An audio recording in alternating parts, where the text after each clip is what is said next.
Welcome back to the Kia ora Theatre at linux.conf.au 2022 it is. Today we've got Russell Coker here to talk about SELinux. He's mostly known for working on NSA Security Enhanced Linux, has been a Debian developer for 20 years, and is mostly known for maintaining SELinux packages in Debian. Today he's here to talk through his history of 20 years working on SELinux, including lessons, and will hopefully inspire us and inform us about working on major open source projects as they start. Take it away. Thank you. Okay, so it's been a long time, 20 years working on the one project. I'll just sort of go through starting at the beginning, cover the process, and do diversions onto interesting things along the way. So firstly, when I attend conferences, I often like to hang out with speakers who give good talks, as a lot of people do. Often the speakers are more interested in talking to people, it seems, than the audience are. When I first met Pete Lascocco from the NSA, when he gave his talk about SELinux at Ottawa Linux Symposium, it seemed that I was the only person who wanted to talk to him. Maybe people are scared about the NSA or something. So I talked to him. He made some interesting points about the benefits that SELinux offers. And it sounds that something that Debian or distributions such as Debian could really benefit from. As an aside, as this is a virtual conference, there's no possibility for me to have lunch or dinner with any of you afterwards. If you want to correspond via Twitter or email or any other methods you like, just please contact me. I'm always happy to chat about these sort of things. One thing to note about people giving lectures is that there's usually an element of project promotion involved in the motivation for giving a lecture about a topic at a conference like LCA or OLS or etc. So the speakers will often want to talk to people who are interested in doing contributing to the project or testing the project. It's not just a case of give a talk and go away. So when I was talking to Pete Lascocco at OLS, it didn't sound like a difficult thing to work on. SELinux sounds like something fairly easy to do. So I said to him, okay, it sounds like a good thing. I'll put it in Debian. Probably take me a couple of weeks, no big deal. And so he just sort of looked at me, was quiet, and he said, yeah, it's a good idea. You should do that. I later learned this is the way he looks at someone when he thinks they've said something that wasn't well informed, but it's not in his benefit to educate them on the issue. So it ended up, I took about 3 months to get SELinux basically working on my own systems, and about a year to get it working well enough for other people to use. So it was much harder than I expected. It turned out that not only was the usual effort involved in getting a new package or new packages into Debian. There was also some core packages such as the login utilities, the PAM system for authenticating users, cron, etc. had to be changed, which for a while I had to maintain my own versions of these things. And also policy had been written to allow everything that happens, which I'll talk about later. As an aside, one of my pet peeves is when I talk about these sort of things and people go, oh, SELinux is really hard to use because it took Russell a year to get it working. Well, it took me a year to get it working well enough that other people could do it with almost no effort.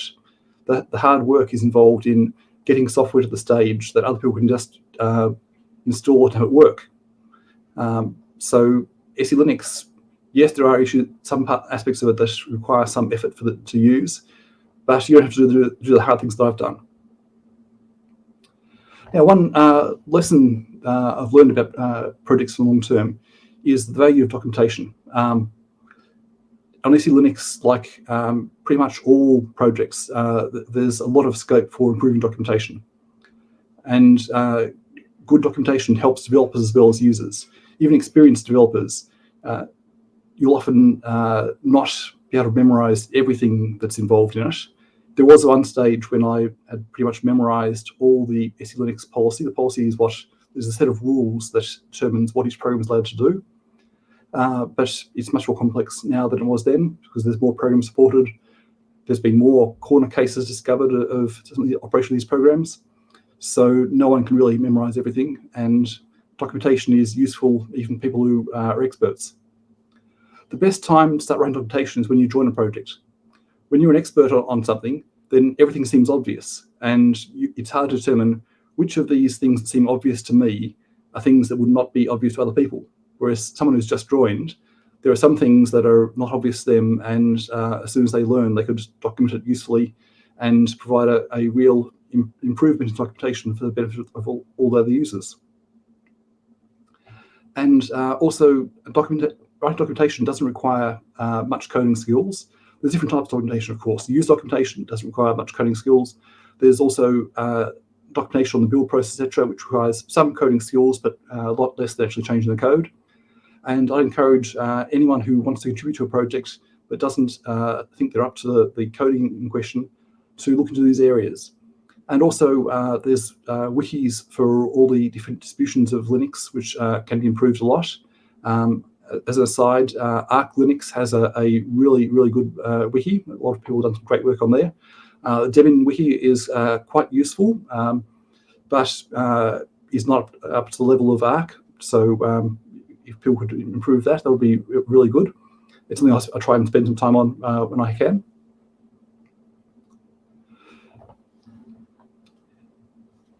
Now, with any sort of major project, no one is going to be skilled enough to do it without doing it before. With SELinux, for example, the NSA people who were the original core developers, they had worked on other similar projects before. There were a number of other systems for other proprietary Unix systems. I believe there was a trusted IRIX, there was a trusted Solaris, and several other commercial operating systems which had the security features that SELinux offers.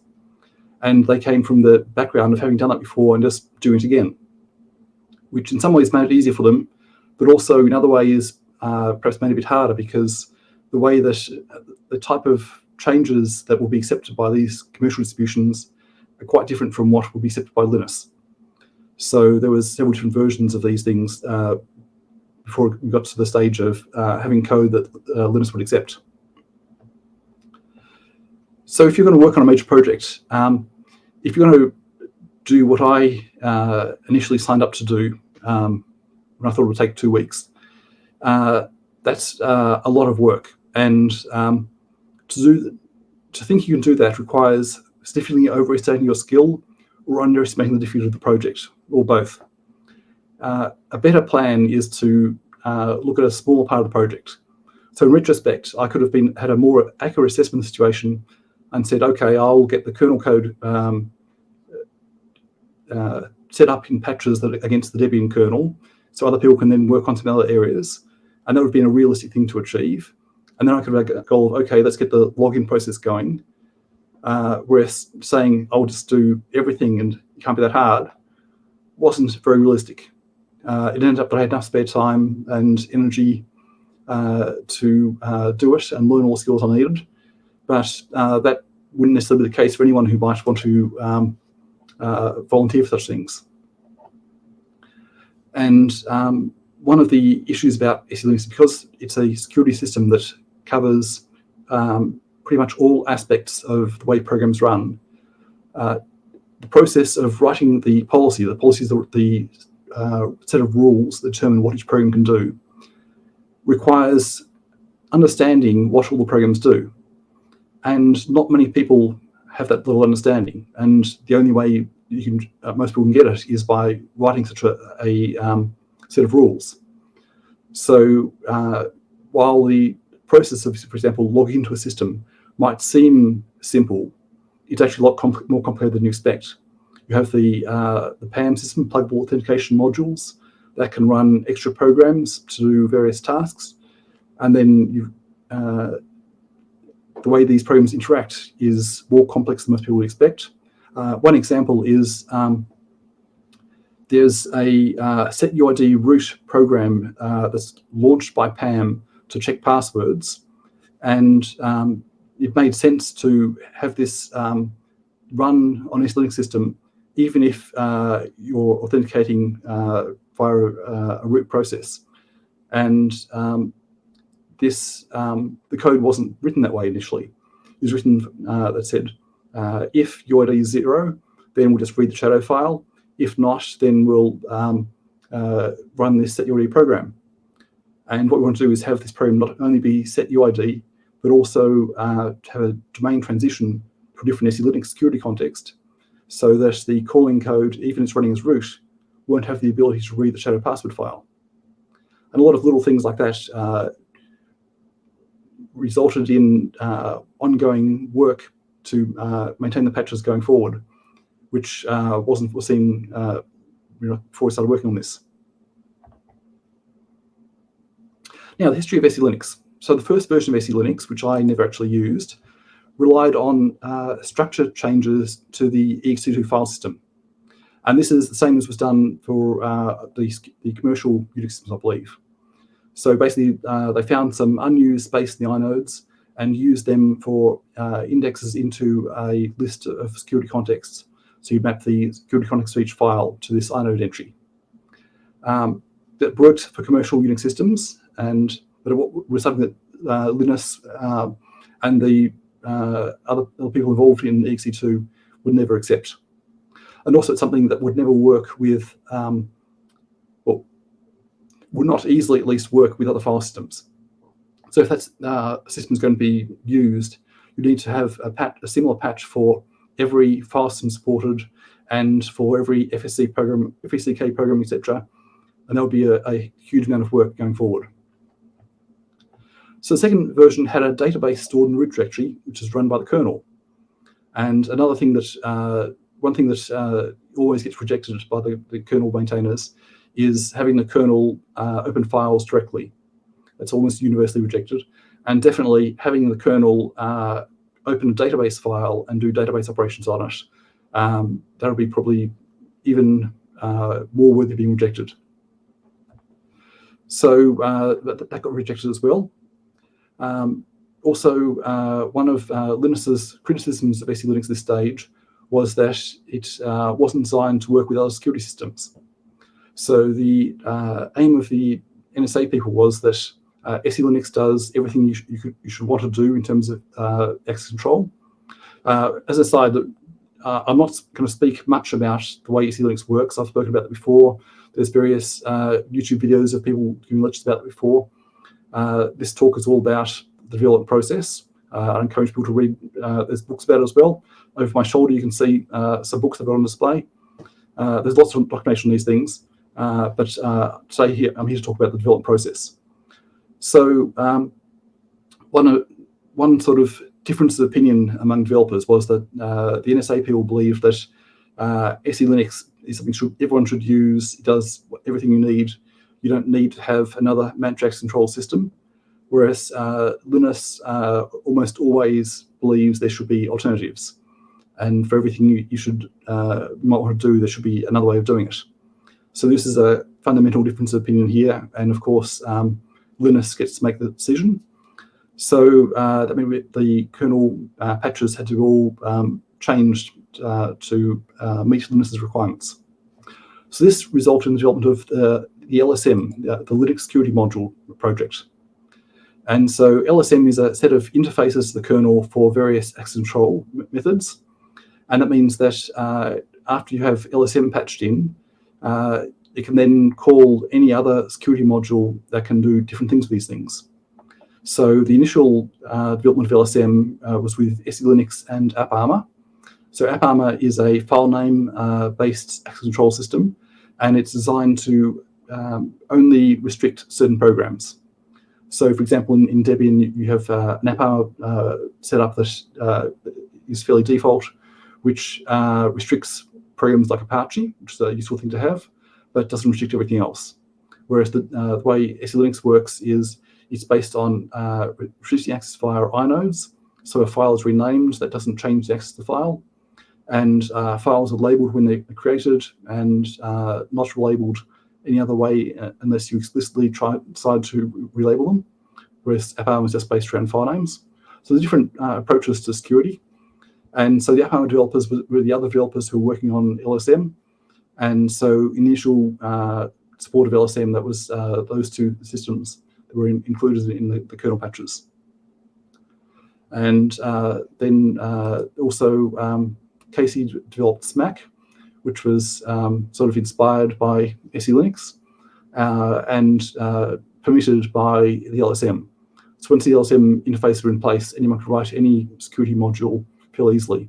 And now there's a heap of them. I haven't even kept track of how many there are. And the LSM interface, I think, has been a really good thing for Linux and Linux security. And this is one example of SELinux having given real benefits for security to people who don't even like SELinux.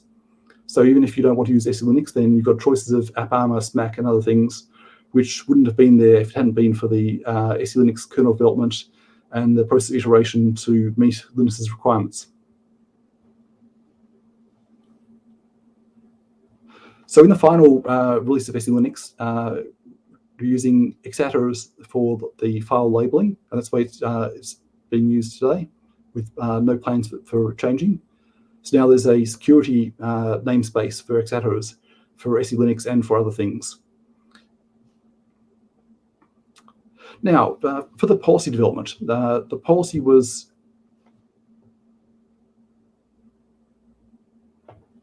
sorry, my monitor's wobbling. Okay, the policy was originally written in M4 macros, and there was the way it was distributed was as policy source files, which were then compiled on install, because with the way it worked, to make any change, you had to do a recompile, and for most cases, SELinux isn't easy to use unless you have the ability to change your own policies.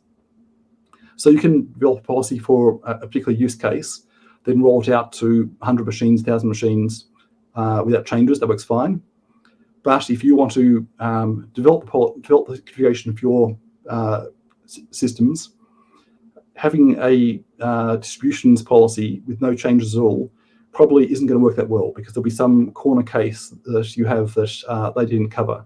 You're running a daemon that the distribution developers didn't plan on you running. You're installing things in different directories, or there's some other difference. With daemons like Apache is extremely configurable, and writing policy to cover all possible configuration options just isn't really possible, given that Apache has shared objects to plug in for many different programming languages, and they all have slightly different security requirements. So to use SELinux, it requires some local configurations. In the first releases of SELinux, that required compiling the source of the policy, which in the long term wasn't a good option. So the version that was developed later on, and I think that came in to be the first release in Fedora Core 5, was the modular policy, which has dependencies in the policy files.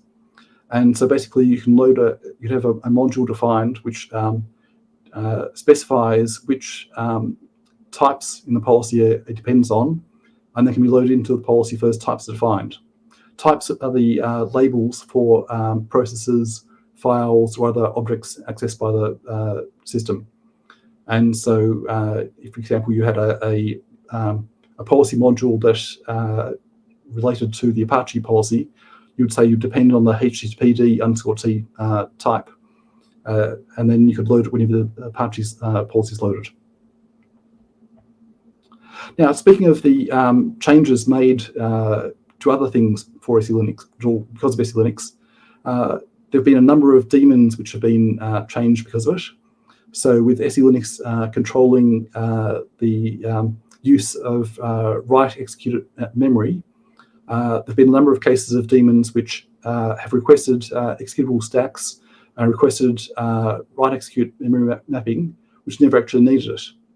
And SELinux policy made these problems more obvious, so then they could be fixed, and people who don't use SELinux could then have these programs run without executable stacks, without the ability to write and execute memory, and the security would improve without them even knowing it and without using SELinux.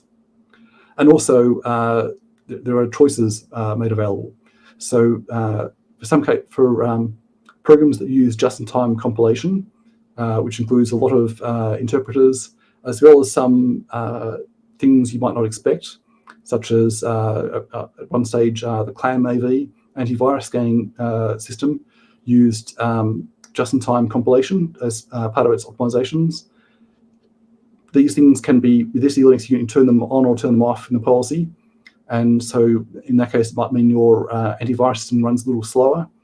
If you have plenty of CPU power and are concerned about security, you can do that. Or if you have a huge amount of email to scan for viruses and you're not so worried about security, you can have the choice to allow the just-in-time compilation.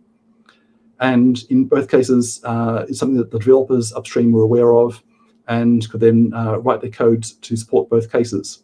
So if someone who doesn't like SELinux is running ClamAV, they could use a different security system, one of the other LSMs that also restricts executable and writable memory, and ClamAV would work with it, which is a nice feature.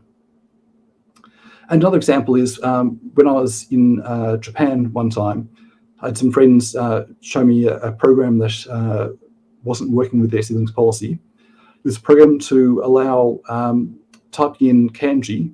And so the way it would work is you'll be using a word processor or any other text editing program, and you type in words in Romanji, that is the Latin alphabet we use, and then it would prompt you with kanji letters to replace some of these Romanji words.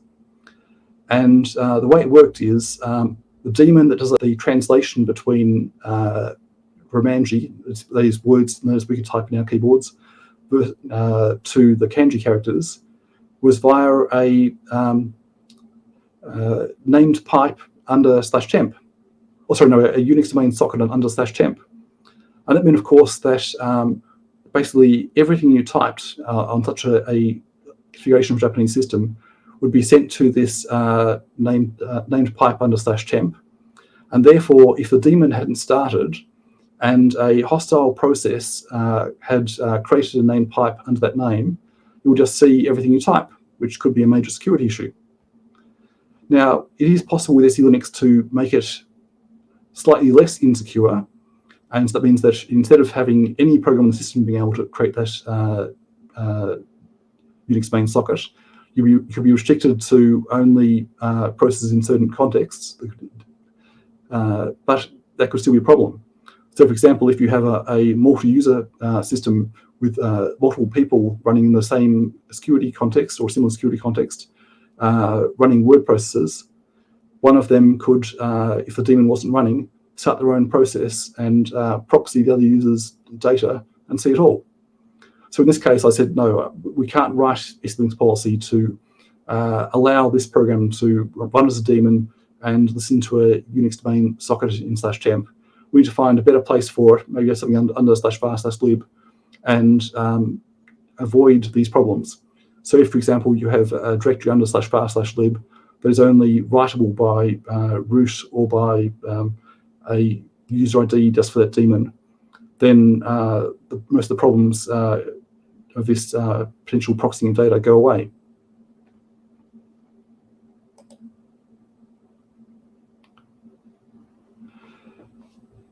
Now, when I first started getting SELinux to work on Debian, there was at the time a practice of having Debian kernel patch packages. So the idea being that you could get the standard Debian kernel source that was used for producing the official Debian kernel image packages and patch it for whatever you want to patch it for, and then build your own kernel, which is the same as the Debian one, apart from the change that you need to have, as opposed to getting a upstream kernel from kernel.org and then missing out on the Debian patches, which might be something you actually need. So I maintained Debian kernel packages for kernel patch packages for SELinux, and then later on separate packages for LSM and SELinux for a number of years while it was going through the process of meeting Linux criteria, and until Linux was satisfied and it got included in the upstream kernel.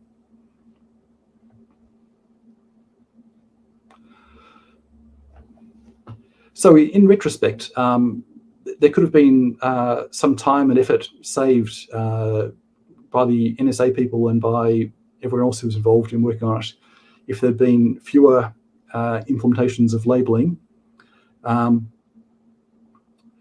initial decision to just use an unused field in the ext2 file system, that wasn't necessarily a bad thing, because they wanted to just quickly get a prototype going, and I guess at that stage perhaps it wasn't certain how well it would be supported and what the future would be. But later on, I think perhaps Excluding could have been predicted to be a better, a more acceptable to Linux solution.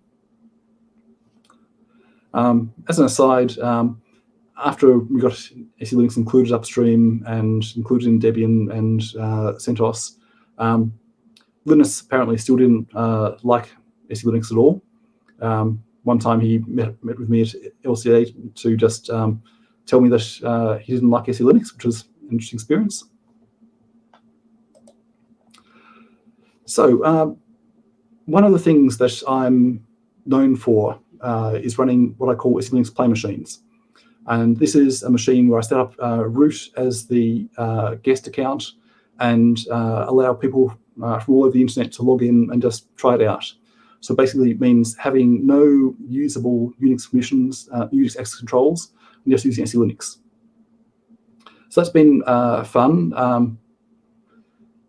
I guess it's a possibility that you could describe this as a form of trolling. It's a matter of opinion on how it worked. I think it was a useful project in terms of testing SELinux and teaching random people about it, and also learning about how security works.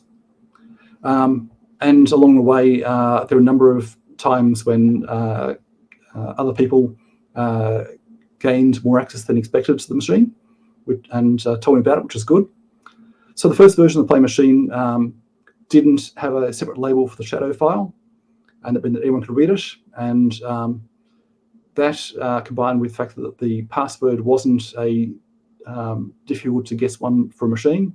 I was a bit of a fan of sushi at the time, so I made the administrative password raw fish. And so 2 people emailed me that password within a couple of days of putting the machine online, which was amusing. One thing that that incident made me think about is the fact that software design reflects the aims and thoughts of programmers. And in this case, the NSA people who did pretty much all the policy for the first releases of SELinux, their aim was not reproducing access controls of Unix permissions. Their aim was to isolate users after they've been authenticated via Unix permissions. And so protecting the shadow password file wasn't really an issue for them. They were just assumed that that would be dealt with by Unix permissions. And so I was running root as the guest account was very different from what they were planning. So it didn't work so well. But on the other hand, there are a lot of daemons that run as root, and we don't want those to be able to access the shadow file. It's a fairly standard thing for a daemon, if compromised as root, to try and read the shadow file. So this is a change that needs to be made, and it would have been made sooner or later. And it was made sooner because I had some people email me the administrative password. So another problem found with the BIOS configuration, found with the SELinux configuration initially, was that the BIOS configuration devices were world writable with no special labels. So I was running a machine that had devices for rewriting the BIOS, which was in EEPROM, I believe, and I was informed about this after someone had written random data to it. So I was unsure of whether the machine would ever boot again, but it turned out it did boot, so that was nice, and something to check for future security systems. Another interesting lesson learned from the play machines is when I was running one at FOSDEM, that's a European free software conference.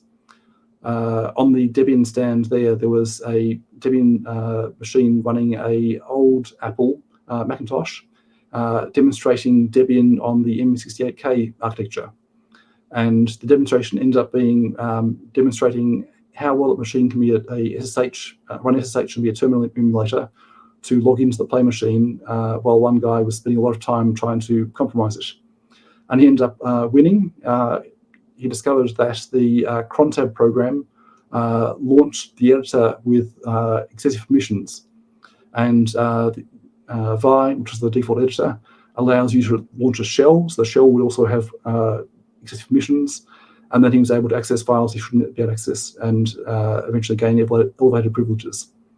So I changed the SELinux policy immediately after that to restrict the access of the crontab program.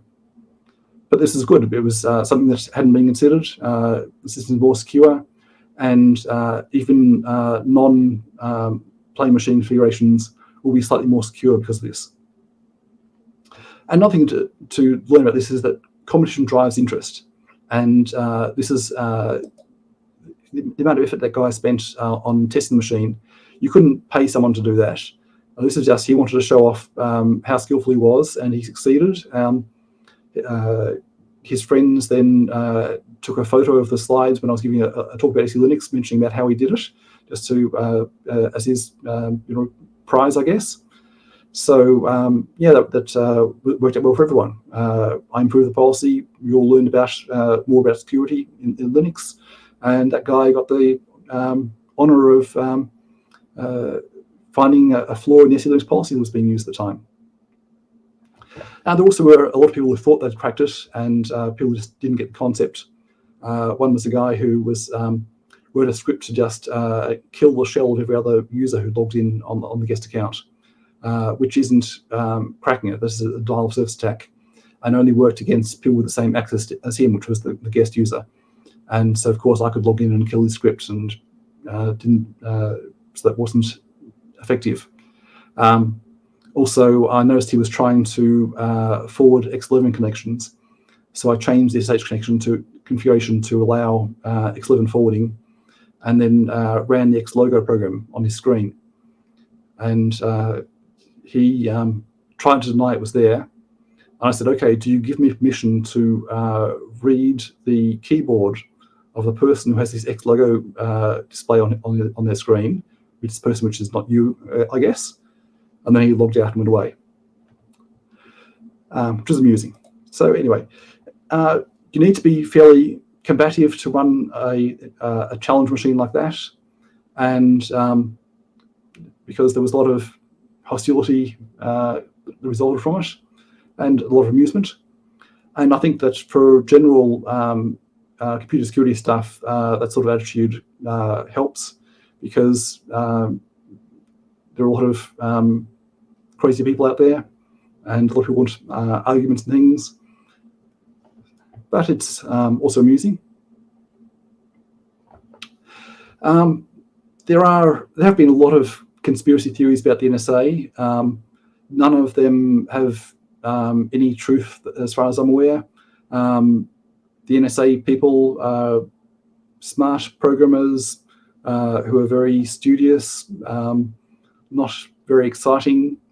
Yeah, there's no James Bond stuff happening, or if it does, it doesn't involve me.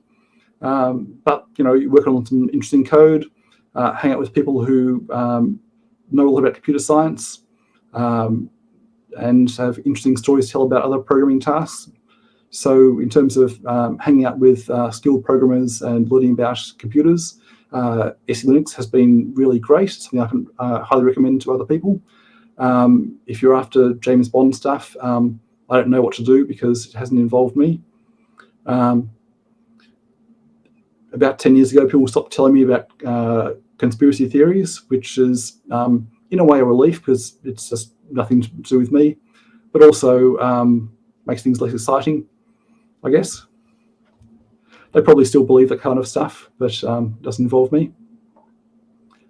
Overall, Working on SELinux has been a great experience. My skills have increased a lot because of it, a lot more than I expected when I first started on it. Working on a big project, whatever the big project is, you will learn a lot, and especially if you end up in a sort of a lead role in it. But even if you're not in one of the lead roles, for every project there is a lot of things to learn, and you can just choose a project that fits your skills, interests, and whatever you just use yourself, and join it. You learn interesting things, have some fun. Some parts are boring, of course, but that's life. But generally, it's a good experience, and then you can go to LCA and give talks about it. Okay, so I've pretty much covered my material for now. So should we go to questions? Yes, hello. Thank you so much for your talk. That was really interesting to hear that kind of history. We've got one question, but as a reminder for people, if you have more questions, chuck them in the questions tab. We are running on a delay, so getting them in earlier is better so that we can actually see them. That was really cool. The first question we have is, have you been involved in any SELinux applications for containers? No. The containers things has mostly been done by Red Hat, I think, and it hasn't involved me. I was one thing that I did was I wrote a paper for Ottawa Linux Symposium about running SELinux on small devices. So I initially got SELinux working on the familiar operating system for the iPac, and the iPac had something like 16 megabytes of storage and 64 megabytes of RAM, or maybe the other way around, I can't remember. I've got a paper on my website that gives all the details. But anyway, each kilobyte counted. And so I wrote a paper about how to get these things smaller, having 4 kilobyte programs, so I didn't have to have an extra block of disk space used for the different things, and demonstrating that in that constrained environment, SELinux was definitely viable, and describing the things needed to be done to get it working. And this ends up as, I don't think my code was copied, but I think it ended up as being inspiration for the Android SELinux stuff, because the first Android devices were like 256 meg of RAM and about 512 megs of storage or something. And at the time that SELinux was done in Android, I think it was up to about a gig of RAM. So it was way, way bigger than the iPac. So having demonstrated that it works on iPac means that obviously SELinux on Android was not going to be a problem at all. And so I believe that pretty much all Android devices are now using SELinux. So that's great. Makes it a little bit harder for people to attack those, because those machines are in hostile environments and often don't get updates. So we've got ongoing problems with Android devices being essentially abandoned by the manufacturers about a year after they're manufactured mostly. So it's nice that SELinux will make it a little bit harder for hostile parties to attack them. That's so cool. We have 2 more questions. We've got, first one is, what are your thoughts on binary policy in distros and associated issues, like issues updating policy when setting persistent bools? There's a GitLab issue tracker there. To stop people shooting themselves in the foot, should these distros at least be disabled? Okay. I can copy this into chat if you want. It's a long one. Yes, that'd be good. Yep. Okay, if a persistent bool is set, then an update to policy, I think, should not change that. And but this is just a regular operating system bug. If it doesn't do that already, then it should do that. It could be an upstream bug. I don't think my thoughts are actually really relevant on that. It's just an issue of the way you expect distributions to work is that you make a setting and the setting remains, and code should be changed to make that happen. Yeah, I realized I misread that, so that made sense why you were confused. The second one's also quite long. We've got, what are your thoughts on divergence of distro policies and the ref policies and issues thereof? Is there a solution? Some policies are overly permissive, and with no deny rule, there's no way to override, but the work to generate one's own policy for that distro is large. Yeah, okay, so the two main policies that I'm aware of are the reference policy, which is the upstream one managed by Treesys, and the Red Hat one. And the Red Hat one diverges a bit. They have some different names for the interfaces. An interface in policy is vaguely comparable to a function call in a programming language, except that the difference is it's not a function, it's just a set of rules that's being hooked in. And yeah, I think there should be less divergence. Now, in terms of the no deny rule, the way SELinux works is it's default deny everything. So everything that's not permitted is denied. And so if you have a policy in your distribution which is excessively permissive, then that makes it very hard for you. There have been a number of changes over the years. One thing that's worth thinking about is when SELinux was first released, you had two roles for user logins, sysadmin and user, which have obvious meanings. And then one of the first things I did was wrote macros, because at the time all policies were macros, to allow an arbitrary number of other roles. And so this was initially done when I had a play machine running on a Debian stand at a conference, and someone asked me for the root password, and I told them. And I didn't realize that he asked the root password so he could store his important files under an account where no one would mess with them, which he thought would be root. And he didn't realize I would be telling people to try typing rm-rf/ as root and observe that nothing bad happens. So his files all went away, and he wasn't that happy about it. In retrospect, he should have just mentioned what he was aiming. And anyway, so I then created a policy which allowed an arbitrary number of roles, and we had that running for a while. But the policy aim of having different user roles became increasingly difficult to manage as the login systems became more complex and the demands became greater. So it used to be that you would just log in and you would just have a fairly, you'd have a program running a window manager, you'd have some externs and things, and you'd run other stuff. Now you've got, you log in, you've got a GPG agent run by your distribution when you log in, you've got maybe an SSH agent running in the background, you've got the Pulse Audio daemon running audio in the background, and all these things have to be managed, and it becomes very hard to do, and also providing probably not a lot of benefit. So what most people are doing now is running their user login sessions in the unconfined domain, and that's very permissive and might be what the original person who asked that question was referring to. In that case, you can change your configuration to have your user login as the user_u identity. And that means that probably some things you want to do won't be allowed. And it's just a very difficult problem to solve, given that you have people who want to do all manner of things on the user account versus people who want to have certain things restricted or isolated. And there's no one good solution that's going to solve these problems.